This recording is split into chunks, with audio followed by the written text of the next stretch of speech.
दोस्तों, इंडिया में real estate investments के ढेरों ऑप्शंस अवेलेबल हैं। इनमें रेसिडेंशियल प्रॉपर्टीज यानी ऐसी प्रॉपर्टीज शामिल हैं जिनका इस्तेमाल प्राइमरी रेसिडेंस के लिए किया जाता है। ये सिंगल फैमिली होम्स, अपार्टमेंट्स और कॉन्डोमिनियम्स कुछ भी हो सकते हैं। ऐसे ही कॉमर्शियल प्रॉपर्टी का इस्तेमाल बिजनेस पर्पस जैसे कि ऑफिस बिल्डिंग, रिटेल स्पेस और इंडस्ट्रियल प्रॉपर्टीज के लिए किया जाता है। जबकि लैंड में इन्वेस्टिंग का मतलब है किसी अनडेवलप्ड लैंड को खरीदकर अपने पास रखा जाए और फ्यूचर में डेवलपमेंट कर या इसे इम्प्रूव कर अच्छे प्रॉफिट पर बेच दिया जाए।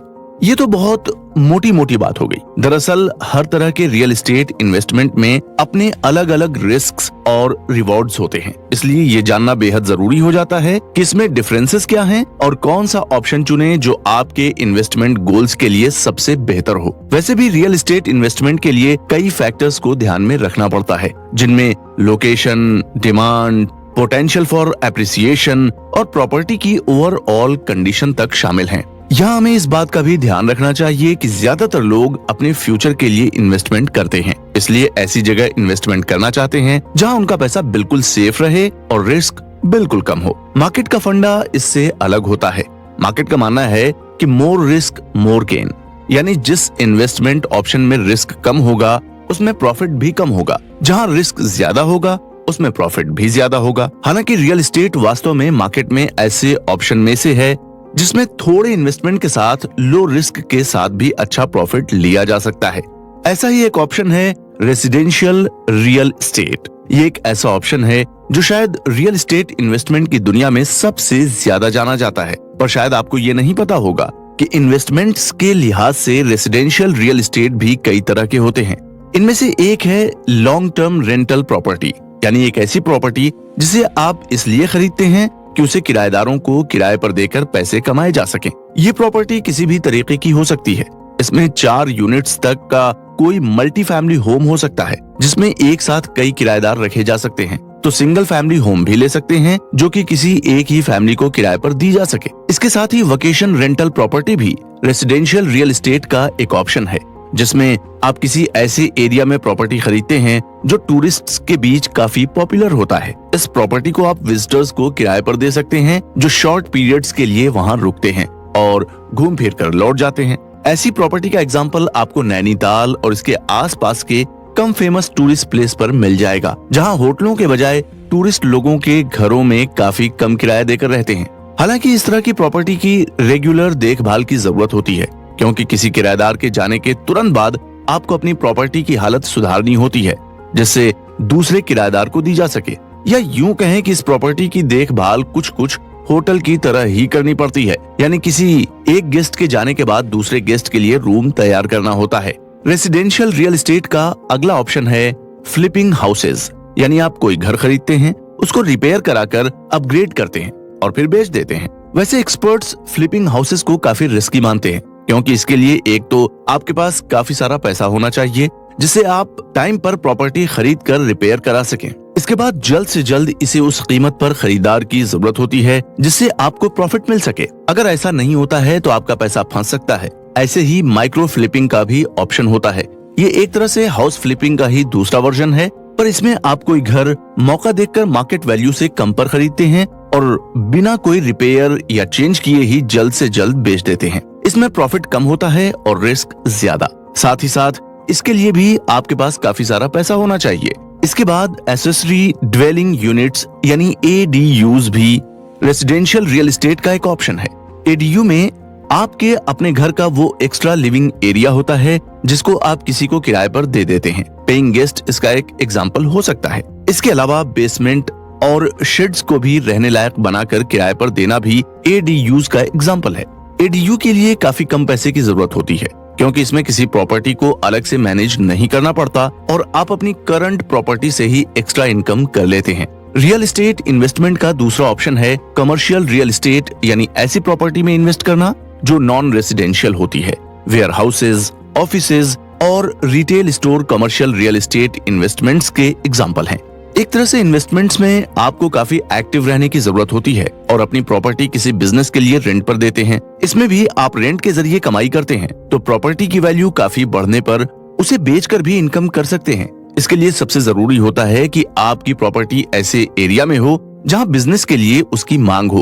फिर सही एरिया में हो तो टाइम के साथ प्रॉपर्टी की कीमत वैसे भी बढ़ती है। अगर आप रेगुलर अपनी प्रॉपर्टी की देखभाल करते हैं तो सही टाइम देखकर उसे बेचकर अच्छी खासी कमाई भी कर सकते हैं। हालांकि कमर्शियल रियल एस्टेट इन्वेस्टमेंट में आपको केवल अपने किराएदार का ही ध्यान नहीं रखना होता, बल्कि पब्लिक का भी ध्यान रखना पड़ता है।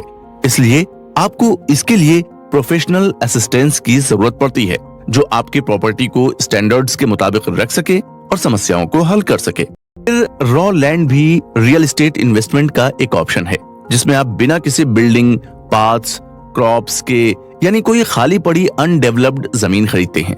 ये वैसे तो काफी सस्ती पड़ती है, पर इसे खरीदने के बाद डेवलप करना पड़ता है और फिर दूसरी प्रॉपर्टी की तरह इसकी भी कीमत बढ़ जाती है। अगर आप कोई जमीन खरीद कर उसे डेवलप करना चाहते हैं तो लैंड लोन भी अपनी जरूरत के मुताबिक ले सकते हैं।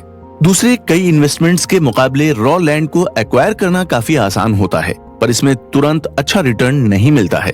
अगर आप कोई जमीन खरीद कर अपने पास रख लेते हैं और बिना डेवलप किए ही अच्छी कमाई करना चाहते हैं तो आपको थोड़ा सा इंतजार करना पड़ेगा।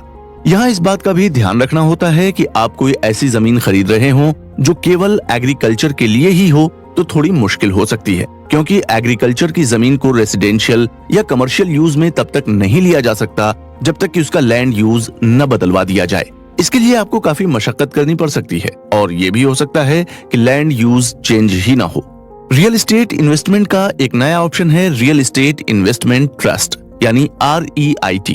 इसके जरिए आप कम पैसे को भी रियल एस्टेट में इन्वेस्ट कर सकते हैं। रियल एस्टेट इन्वेस्टमेंट ट्रस्ट एक ऐसी कंपनी होती है जिसके पास income producing real estate portfolio होता है। कंपनी कई अलग अलग इन्वेस्टर्स से पैसे जुटाकर इन्वेस्ट करती है। इसमें इन्वेस्टर को उसी रेशियो में यूनिट मिलती है जो एक्सचेंज पर लिस्टेड होती है। इनकी खरीद बिक्री इक्विटी शेयर की खरीद बिक्री जैसी होती है। दरअसल real estate investment trust exchange traded fund की तरह होता है, जिसका पैसा कई हिस्सों में बांटकर रियल एस्टेट में लगाया जाता है।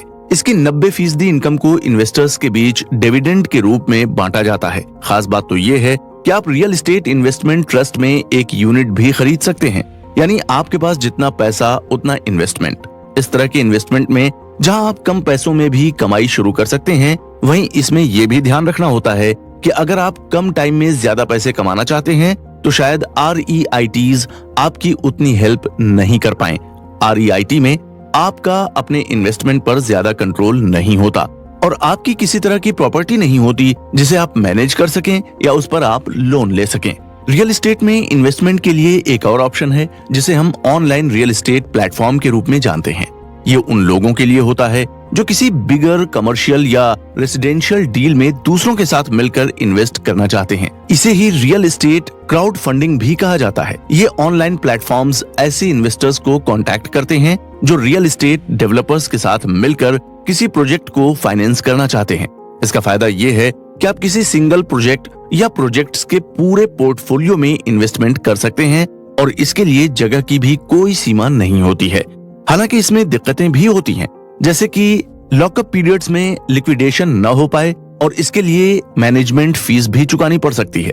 मार्केट एक्सपर्ट्स ये भी मानते हैं कि रियल एस्टेट इन्वेस्टिंग के दूसरे तरीकों के मुकाबले क्राउड फंडिंग में ज्यादा रिस्क होता है, क्योंकि क्राउड फंडिंग का ऑप्शन अभी नया है। इसके अलावा ये भी हो सकता है कि कुछ ऐसे प्रोजेक्ट्स भी क्राउड फंडिंग साइट्स पर अवेलेबल हों जिनके लिए ट्रेडिशनल तरीकों से फाइनेंस नहीं जुटाया जा सका हो। और जो सबसे बड़ी दिक्कत इस तरह के इन्वेस्टमेंट के साथ है वो ये है कि real estate crowd funding platforms कई सालों के लिए इन्वेस्टर्स की मनी को लॉक कर देते हैं। दोस्तों, अब अगर आपने भी रियल एस्टेट इन्वेस्टमेंट का मन बना लिया है तो जान लीजिए कि इतना आसान भी नहीं है। इसमें रिस्क तो होता ही है, कई सावधानियां भी बरतने की जरूरत होती हैं और रिसर्च करनी पड़ती हैं।